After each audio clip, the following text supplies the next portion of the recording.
உலகெங்கிலும் நடக்கும் முக்கிய நிகழ்வுகளை குறுஞ்செய்தி வடிவத்தில் தெரிந்து கொள்ள ஆதன் செயலியை டவுன்லோட் செய்யுங்கள். ஆதன் செயலியை டவுன்லோட் செய்ய டிஸ்கிரிப்ஷனில் உள்ள லிங்கை கிளிக் செய்யவும். தேனி அங்கே நீங்கள் டைரெக்டாக போகும்போது மக்களுடைய மனநிலை எப்படி இருக்குது, யாருக்கு சாதகமாக அமையும்? தமிழ்நாட்டினுடைய ஆட்சி கட்சியான திராவிட முன்னேற்ற கழகம் 40லும் நாங்களே ஜெயிப்போம், வலுவான கூட்டணி அமைத்திருக்கோம், இந்த மக்களுக்கு நிறையா செய்திருக்கோம் அப்படின்னு சொன்னாலும் களத்தில் அது இல்லை. இந்த 6 தளபதிகளில் முக்கிய தளபதி திரு ஓபிஎஸ் அவர்கள், அதற்கடுத்து தங்க தமிழ்ச்செல்வன் அவருமே இருந்தார். இதை தாண்டி மேலூர் சாமி, எஸ்பிஎம் சையதுகான், முத்துக்கருப்பன், எஸ்என் ராஜேந்திரன், அந்த 6 சட்டமன்ற தொகுதிக்கு இந்த 6 பேர் தான் இன்சார்ஜாக இருந்து திரு திரையை வெற்றி பெற வைத்தார்கள். நாங்கள் எம்சிஆர் காலத்தில் இருந்து ரெட்டலைக்கு போட்டவங்க, ஆனால் இந்த துறை தம்பிக்காக குக்கரில் போட போகிறோம் அப்படின்னு சொல்கிறாங்க. ஒரு பெரிய அந்த வரவேற்பு இருக்குது. பெரும்பாலும் திமுக ஆதரவு நிலையை அண்ணா திராவிட முன்னேற்ற கழகத்தில் இருப்பவர்கள் எடுக்க மாட்டார்கள். அதில் ராமநாதபுரம், தேனி இது 2 நிச்சய வெற்றிங்கிற மாதிரி தெரியுது. இதை தாண்டி வருகிற ஒரு 7-8 தொகுதிகளை, ஒரு 2-3 தொகுதி திரு எடப்பாடி பழனிசாமி, ஒரு 3-4 தொகுதி பாஜகவும் பெறுவதற்கு வாய்ப்பு இருக்க தான் நான் பார்க்குறேன். இந்த வலிமையான 2 திராவிட கட்சிகளை வீழ்த்தி ஒரு கட்சி, தேசிய கட்சியோ அல்லது இங்கே இருக்கிற சிறிய கட்சிகளோ ஆட்சி அதிகாரத்திற்கு வர முடியும் என்றால் இன்னும் பல 10 ஆண்டுகளுக்கு வாய்ப்பே இல்லைங்கிறது தான் என்னோட கருத்து. அன்புமணி அவர்களுமே சொல்லியிருந்தாரு, திராவிட கட்சிகளால் எந்த பயனும் இல்லை அப்படின்னு அவர் சொல்லியிருப்பாரு. ஸோ இதற்கு முன்னாடிலாம் பார்த்தீங்கன்னா திராவிட கட்சிகளுக்கு மாற்றாக ஒரு கட்சியை சூஸ் பண்ணணும் அப்படின்னா பாஜக மீண்டும் மத்தியில் ஆட்சி அதிகாரத்துக்கு வரும் என்கிற அந்த நிலைப்பாடு ஓரளவுக்கு ஊடகங்களில், காட்சி ஊடகங்களில், வலைதளங்களில் இருக்குது. ஆதன் நியூஸ் நேயர்களுக்கு வணக்கம். முக்கிய நிகழ்வுகளை உடனுக்குடன் தெரிந்து கொள்ள ஆதன் செயலியை டவுன்லோட் செய்யுங்கள். டவுன்லோட் லிங்க் டிஸ்கிரிப்ஷனில் உள்ளது. இன்று நம்மோடு மூத்த பத்திரிகையாளர் துரைக்கருணா அவர்கள் இணைந்திருக்கிறார். வாருங்கள் பேசலாம். வணக்கம் சார். வணக்கம் சகோதரி. பிரச்சாரங்களும் சூடு பிடித்து கொண்டு இருக்கிறது. நிறைய பேர் இந்த களப்பணிகள்லாம் ஈடுபட்டு இருக்கிறாங்க.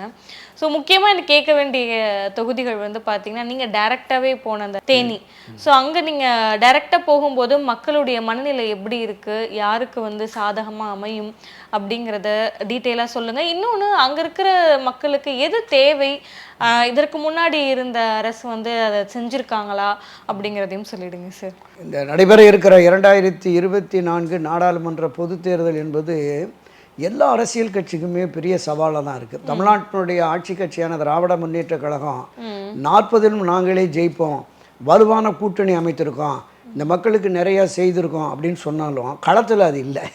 பல பகுதிகளில் இந்த நாடாளுமன்ற உறுப்பினர் போகிற போதே எதிர்ப்புகள் இருக்குது. கூட போகிற அமைச்சர்களையும் கடுமையாக எதிர்க்கிறாங்க. நம்ம வலைத்தளங்கள்லையும் பத்திரிகைகள்லையும் பார்த்துக்கிட்டு இருக்கோம்.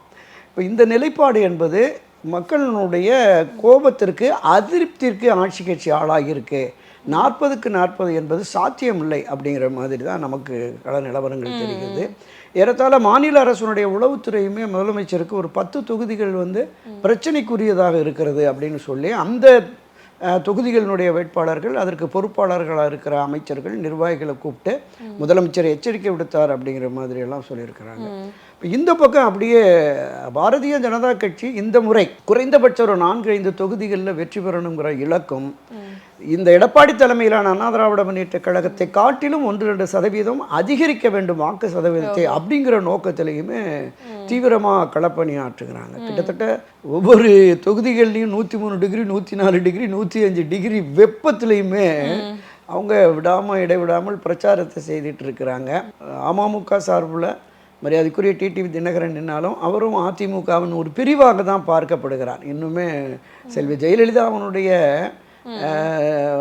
அவர் சார்ந்த அந்த இயக்கம் அப்படிங்கிற மாதிரி, அம்மா மக்கள் முன்னேற்ற கழகம் அப்படிங்கிறதுனால அம்மா கட்சி தான் அப்படிங்கிற மாதிரி தான் அந்த பகுதி மக்கள் பார்க்குறாங்க.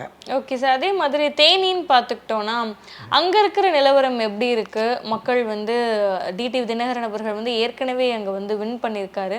ஸோ இன்னுமே அங்கே அவருக்கான செல்வாக்கு இருக்குதா? ஏன்னா நிறைய பேர் சொல்கிற விஷயம் வேணாம், அப்போ வின் பண்ணதை இப்போவும் செல்வாக்கு இருக்குன்னு எப்படி சொல்ல முடியும் அப்படிலாம் கேட்குறாங்க.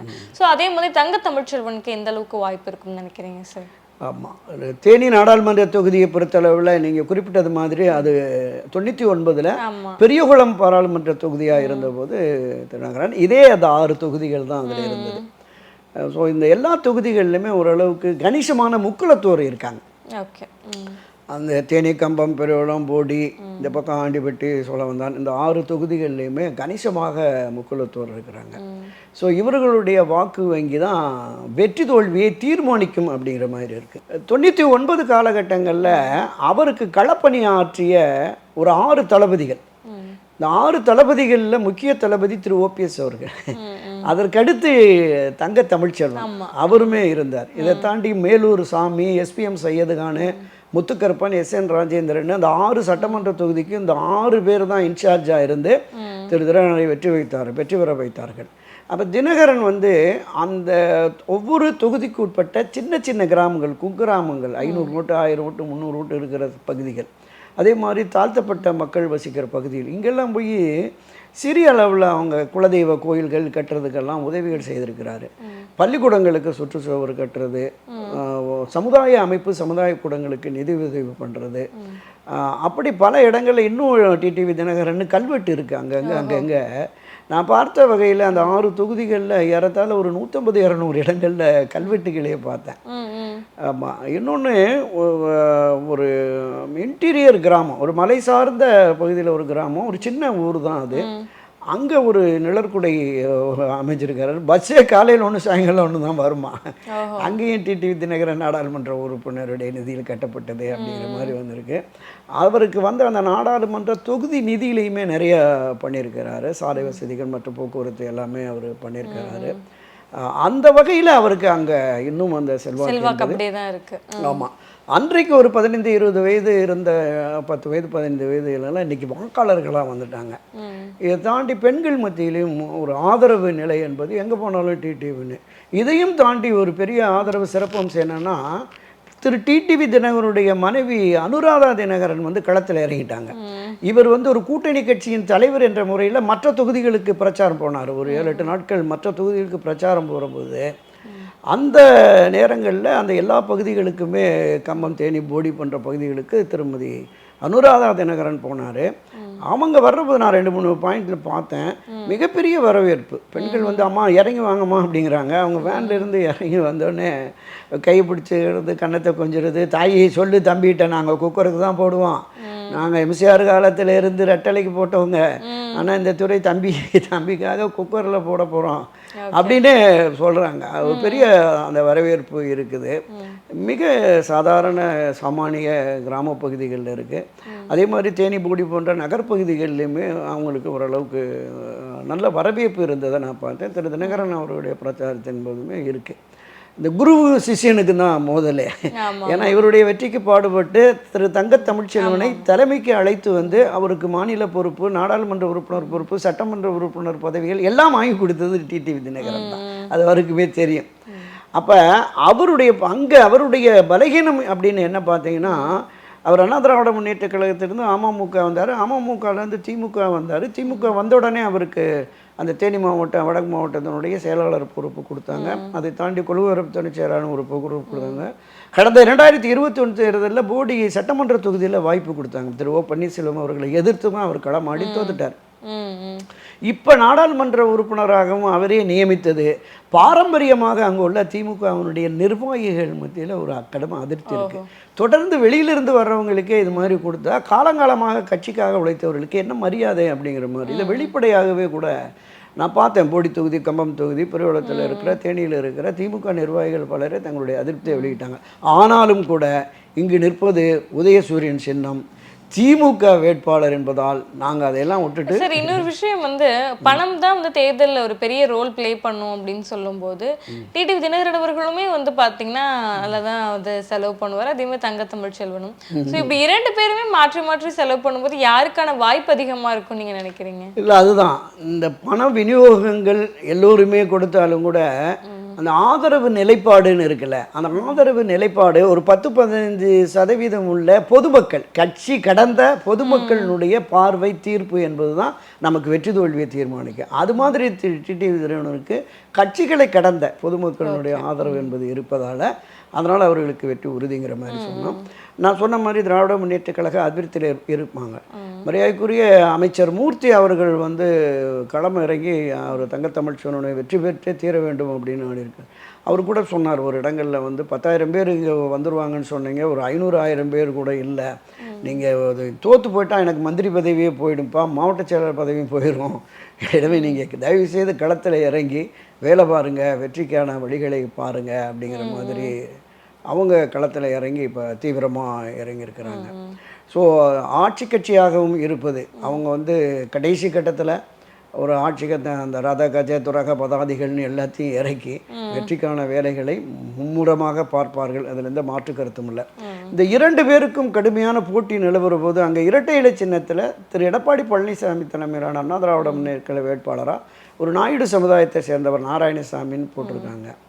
அவர் என்னன்னா அந்த 6 தொகுதிகளில் தேனி தொகுதியை தாண்டி அவர் யாருக்குமே தெரியல.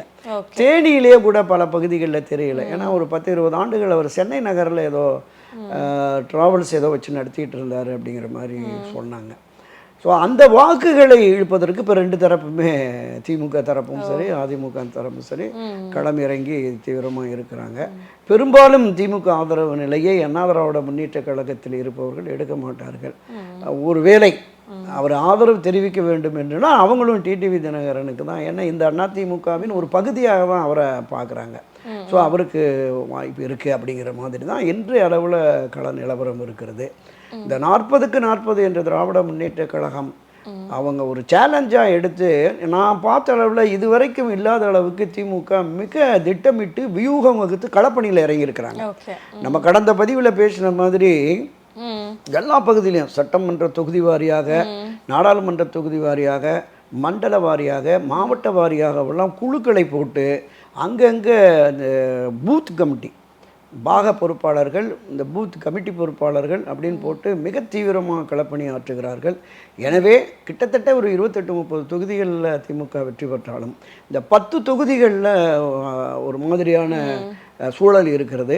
அதில் ராமநாதபுரம், தேனி இது 2 நிச்சய வெற்றிங்கிற மாதிரி தெரியுது. இதை தாண்டி வருகிற ஒரு 7-8 தொகுதிகளில் ஒரு 2-3 தொகுதி திரு எடப்பாடி பழனிசாமி, ஒரு 3-4 தொகுதி பாஜகவும் பெறுவதற்கு வாய்ப்பு இருக்க தான் நான் பார்க்குறேன். சார், அதே மாதிரி மோடி வந்து சமீபத்தில் வந்து தமிழகத்திற்கு வந்தார். டி நகரில் வந்து ரோட் ஷோவுமே நடந்துச்சு. இந்த மாதிரி தேர்தல் நேரத்தில் வந்து மோடி அவர்கள் அடிக்கடி தமிழகம் வருவது வழக்கமாகிடுது. இது எல்லாமே வாக்காக மாறும் நீங்கள் நினைக்கிறீங்களா? தமிழகத்தில் பாஜக எந்த அளவுக்கு வளர்ந்துருக்கு அப்படின்னு நீங்கள் நினைக்கிறீங்க? பாரதிய ஜனதா கட்சி கடந்த காலங்களில் 80களில் தொடங்கி பல்வேறு தலைவர்கள் இருந்தபோது அது ஒரு அடையாளமாக தான் இருந்தது. திரு இலகணேசன், சிபி ராதாகிருஷ்ணன், KN லக்ஷ்மணன், பொன் ராதாகிருஷ்ணன், கிருபாகரன் போன்ற தலைவர்கள் இருந்த காலகட்டங்களில் ஒரு தேசிய பார்வையோடு ஒரு வலிமையான கட்டமைப்பை கூட உருவாக்க முடியாத ஒரு நிலையில் தான் அவங்க இருந்தாங்க. அங்கங்கே கூட்டங்கள் போடுறது, அதுக்கு கூட்டங்களுக்கு கூட ஆட்கள் சேராத ஒரு நிலை தான் இருந்தது. முறைக்குரிய திரு எல்முருகன் அவர் வந்ததுக்கு பிறகு அவர் வந்த வேல் யாத்திரை நடத்தின போது கொஞ்சம் வேகம் எடுத்தது. ஓரளவிற்கு பாஜக என்பது மக்கள் மத்தியில் பிரபலமாக தொடங்கியது. அதனுடைய நீட்சியாக திருமதி தமிழிசை சவுந்தரராஜன் வந்த உடனே அது இன்னும் வேகம் எடுத்தது. பல பகுதிகளில் அவர் ஒவ்வொரு வலைத்தளங்களில் நீங்கள் அவர் கேலியாக கிண்டலாக போட்டாலும் கூட அது பயங்கரமாக ஒரு வைரலாகி, அதுலேயும் தாமரை மலர்ந்தே தீரும் அப்படிங்கிற அந்த வெர்ஷன்ஸ் அவங்க ஒவ்வொரு இதுலேயும் சொல்கிற போது பார்த்தீங்கன்னா அது பயங்கரமாக லட்சக்கணக்கில் கோடிக்கணக்கில் போய் மக்களை சென்றடைந்தது. அப்போ பாஜகவினுடைய வளர்ச்சி என்பது அவர் காலத்தில் இன்னும் கொஞ்சம் வேகம் எடுத்ததுன்னு பார்த்தோம். திரு அண்ணாமலை அவர்கள் வந்ததற்கு பிறகு அண்ணாமலை வந்து அவருடைய அந்த பாணியே இங்கே இருக்கிற அந்த திராவிட கட்சிகள் மாடலில் தான் அவர் எடுத்தார். மற்றவங்கெல்லாம் வந்து கட்சியை வளர்ப்பதற்கான அதில் ஆழமாக இருந்தாங்க. ஒரு சில இடங்களில் திமுக எதிர்ப்பு கருத்துக்களை பதிவு செய்தார்கள். ஆனால் முழுமையாக இல்லை, வேகமாக இல்லை. ஒரு மூர்க்கத்தனமான தாக்குதல் என்பது அவர்களிடம் இல்லை. ஆனால் திரு அண்ணாமலை மூர்க்கத்தனமான தாக்குதலை கையில் எடுத்தார். திமுக குடும்பத்தினர், திமுக நிர்வாகிகள், அதை தாண்டி திமுகவின் ஆட்சி ஒன்றொன்னா எடுத்து நாங்கள் தான் பிரதான எதிர்க்கட்சின்னு கொண்டு வந்தார். 65 சட்டமன்ற உறுப்பினர்களை வைத்திருக்கிற அண்ணா திராவிட முன்னேற்ற கழகத்தை விட்டும் அதை விடவும் 4 மடங்கு 4 உறுப்பினர்கள் சட்டமன்ற உறுப்பினர்கள் உள்ள பாஜக எப்படி பிரதான எதிர்க்கட்சி ஆகும் அப்படிங்கிற விமர்சனம் பொது வெளியில் வந்தாலும் கூட திமுக ஆளுங்கட்சியை எதிர்ப்பதற்கு நாங்கள் தான் துணிச்சலாக எதிர்க்கிறோம் அப்படின்னு தான் பொதுவெளியில் திரு அண்ணாமலையும் பேசினார், நயனா நாகேந்திரன் சட்டப்பேரவையிலேயே பேசினார், பொதுவெளிகளில் இருந்தது. இப்போ இந்த நிலைப்பாடு என்பது பாஜகவை இன்னும் கொஞ்சம் வளர்ச்சி பாதையில் கொண்டது. அவருடைய எண் மக்கள் யாத்திரை என்பது புதிய வாக்காளர்கள், இளைஞர்கள், அந்த 18-25 வயதுக்கு உட்பட்ட இளைஞர்களுக்கு ஒரு ஈர்ப்பு இருந்தது. அரசியல் கட்சிகள் நாம் சேர்ந்து பயணிக்கணும் அப்படின்னு விரும்புகிறவங்க பாரம்பரியமாக உள்ள திமுக அதிமுகவில் ஏராளமான பேர் அங்கே பொறுப்புகளில் இருக்கிறாங்க. ஒரு புதிய இயக்கத்தில் சேருகிற பொழுது நம்ம பொறுப்புகளை வாங்கலாம் அப்படிங்கிற மாதிரி இளைஞர்கள் ஓரளவுக்கு அங்கே அணிதிரண்டாக, அதனால தான் அதனுடைய வாக்கு சதவீதம் அதிகரித்திருக்கிறது. இந்த தேர்தலில் எந்த அளவிற்கு வாக்கு சதவீதம் அதிகரித்திருக்கிறது என்பது நமக்கு தெளிவாக தெரிய வரும். சார், அதே மாதிரி இன்னொரு விஷயம் என்னன்னா, மக்கள் வந்து ஒரு திராவிட கட்சியை தாண்டி இன்னொரு கட்சியை வந்து தேர்ந்தெடுக்கணும் அப்படின்னா பாஜகவை சூஸ் பண்ணுவாங்கன்னு நீங்கள் நினைக்கிறீங்களா? இல்லை, தமிழ்நாட்டை பொறுத்தளவில் நீங்கள் சொன்ன மாதிரி இந்த திராவிட கட்சிகள் இரண்டுமே, அனைத்து இந்திய அண்ணா திராவிட முன்னேற்ற கழகமானாலும் சரி, திராவிட முன்னேற்ற கழகமானாலும் சரி, மிக வலிமையான கட்டமைப்பு, தொண்டர் பலம், மக்கள் ஆதரவோடு இருக்குது. கடந்த 50-60 ஆண்டுகளாக மாறி மாறி இவங்க தான் ஆட்சி அதிகாரத்திற்கு வருகிறார்கள். நீங்கள் மிகப்பெரிய தோல்வி வந்தால் கூட அடுத்து அவங்க தான் ஆட்சிக்கு வருவாங்க. இப்போ 89-90 ஆட்சி கட்சியாக திராவிட முன்னேற்ற கழகம், 91 படுதோல்வி. மரியாதைக்குரிய திமுக தலைவர் கலைஞர் கருணாநிதி மட்டுமே வெற்றி பெறுகிறார், ஒரே எம்எல்ஏ தான், அவரும் ரிசைன்மெண்ட் போயிட்டார். அப்புறம் அங்கே இடைத்தேர்தல் துறைமுகத்தில் நடந்து செல்வராசன் ஒருத்தர் வந்தார், எக்மூரில் ஒரு இடைத்தேர்தல் நடந்து பரிதி இளமலதி வந்தார். 2 உறுப்பினர்கள் தான் திமுக இருந்தாங்க. 93 அதுலேயும் மதிமுக பிரிஞ்ச உடனே செல்வராசன் மதிமுக போயிட்டார் அவர். ஆனாலும் சட்டமன்றத்தில் அவர் திமுக 2, பரிதி திமுக 1 தான் இருந்தார். திமுகவின் அடையாளமாக 2 பேர் தான் அங்கே இருந்தாங்க. ஆனால் அப்படியே 91-96 அண்ணா திராவிட முன்னேற்ற கழக ஆட்சி 96 அவங்களும் படுதோல்வியை சந்தித்து மரியாதைக்குரிய செல்வி ஜெயலலிதா உட்பட பலரும் தோல்வி அடைந்து வெறும் 4 எம்எல்ஏக்கள் தான் அங்கே இருந்தாங்க. அடுத்த தேர்தலில் மாறி மாறி திமுக அதிமுக இப்படி தான் வந்தது. 2011 செல்வி ஜெயலலிதா தலைமையிலான அதிமுக வெற்றி பெற்று 2016 நீங்கள் தமிழ்நாட்டினுடைய இந்த தேர்தல் அரசியல் வரலாற்றிலே இல்லாத அளவுக்கு தனித்து 234 தொகுதியிலே இரட்டலையை களமிறக்கி ஒரு 134 இடங்களில் வெற்றி பெற்று ஒரு 32 வருஷத்துக்கு பின்னாடி ஆட்சி கட்சியை மீண்டும் ஆட்சி கட்சிங்கிறது. அந்த 32 ஆண்டுகளுக்கு முன்னே எப்படின்னா 77, 80, 84 இந்த 3 சட்டப்பேரவை தேர்தலிலும் தொடர் வெற்றியை அதிமுக, மரியாதைக்குரிய புரட்சித்தில் எம்ஜிஆர் அவர்கள் காலத்தில் ஒரு ஆட்சிக் வெற்றியை பெற்றார்கள். அதன் பிறகு அதிமுக மாறி மாறி ஒரு 5 ஆண்டுக்கு ஒரு முறை 5 ஆண்டுக்கு ஒரு மாறி மாறி வந்தது. 2011 மீண்டும் 2016 என்று அதனுடைய நீட்சியாக தொடர்ச்சியாக ஒரு 2 வெற்றியை பெற்று தான் ஆட்சி அதிகாரத்திற்கு கொண்டு வந்தார்கள். அந்த மாதிரியான ஒரு வலிமையான கட்டமைப்பும் 52 ஆண்டுகளில் 7 முறை ஆட்சிக்கு வந்துருச்சு. 31 ஆண்டுகள் 30 ஆண்டுகளை கடந்தும் ஆட்சி கட்சியாக அதிமுக இருந்துருச்சு. அது 5 முறை தாண்டி 6வது முறையும் திமுக ஆட்சி கட்சியாக இருக்கு. இந்த வலிமையான 2 திராவிட கட்சிகளை வீழ்த்தி ஒரு கட்சி தேசிய கட்சியோ அல்லது இங்கே இருக்கிற சிறிய கட்சிகளோ ஆட்சி அதிகாரத்திற்கு வர முடியும் என்றால் இன்னும் பல 10 ஆண்டுகளுக்கு வாய்ப்பே இல்லைங்கிறது தான் என்னோட கருத்து. இதில் பரீட்சார்த்தமாக முயற்சி பண்ணாங்க. அதிமுகவுக்கு மாற்றாக நாம் ஏதாவது பண்ணி ஆகணும்னு சொல்லிட்டு அந்த மக்கள் நல கூட்டணின்னு உருவாக்கி கேப்டன் விஜயகாந்த் தலைமையில் மதிமுக, சிபிஐ, சிபிஎம், விசிக, தமாக போன்ற அரசியல் கட்சிக்கு வந்தாங்க. ஒரு இடம் கூட வெற்றி பெற முடியல. அதுதான் தேர்தல் கள யதார்த்தம். முடியலை, மாற்றுன்னு வர முடியலை. மாற்றை கொண்டு வருகிறேன் என்று களத்திற்கு வந்த விஜயகாந்த் கூட அதிமுகவில் சேர்ந்ததுனால தான் 27 இடங்களில் வெற்றி பெற்று பிரதான எதிர்க்கட்சிக்காக வர முடிஞ்சது. இந்த 2 அரசியல் கட்சிகளோடு தேசிய கட்சிகளானாலும் மாநில கட்சிகளானாலும் அணி சேர்ந்து தேர்தலை எதிர்கொண்டால்தான் ஒரு 4-5 எம்பி, ஒரு 10-20 எம்எல்ஏ கிடைக்கும் அவங்களுக்குங்கிற நிலை தான் இங்கே இருக்குது. அது எல்லா தேசிய கட்சிகளுக்கும் சரி, காங்கிரஸ் ஆனாலும் பாஜக ஆனாலும். பாஜக தனித்து ஆட்சி அதிகாரத்திற்கு வர வேண்டும் என்று இப்போது களமாடினால் இன்னும் நான் சொன்ன மாதிரி ஒரு 10-20 வருஷத்துக்கு போராடி கட்டமைப்பை வலுப்படுத்தணும். கீழே இருக்கிற சாதாரண ஒரு கிராமத்தில் இப்போ கிட்டத்தட்ட ஒரு 12,560 வருவாய் கிராமம், இதற்கு உட்பட்ட ஒரு 1,00,000க்கும் மேற்பட்ட குக்கிராமங்கள் தான் இருக்குது. இந்த கிளைகளில் பூரா வலிமையான கட்டமைப்போட திமுக அதிமுக இருக்குது. பாஜகவுக்கு அந்த மாதிரி கட்டமைப்பு இல்லை. கீழே வரைக்கும் அந்த கட்டமைப்பை கொண்டு போய் மக்கள் பிரச்சனைக்காக களமாடி அவர்கள் மக்களுடைய ஆதரவை பெற்றால் மட்டுமே மாற்றாக வரும். அவர்கள் மாற்று சக்தி என்கிற நம்பிக்கையை மக்கள் மனசில் விதைக்கணும். ஓகே. அதை விட்டுட்டு நீ அந்த கட்சியை அழிச்சிருவேன் இந்த கட்சியை அழிச்சிருவேன் அப்படின்னு பேசினா அது எல்லாமே வீண் விதண்டாவாத பேச்சாதான் நம்ம பார்க்கலாம். ஓகே. ஏன்னா பாமகல அன்புமணி அவர்களுமே சொல்லியிருந்தாரு, திராவிட கட்சிகளால எந்த பயனும் இல்லை அப்படின்னு வந்து அவர் வந்து சொல்லியிருப்பாரு. ஸோ வந்து இதற்கு முன்னாடிலாம் வந்து பார்த்தீங்கன்னா திராவிட கட்சிகளுக்கு மாற்றா ஒரு கட்சியை சூஸ் பண்ணணும் அப்படின்னா நாம் தமிழரை சூஸ் பண்ணுவாங்க.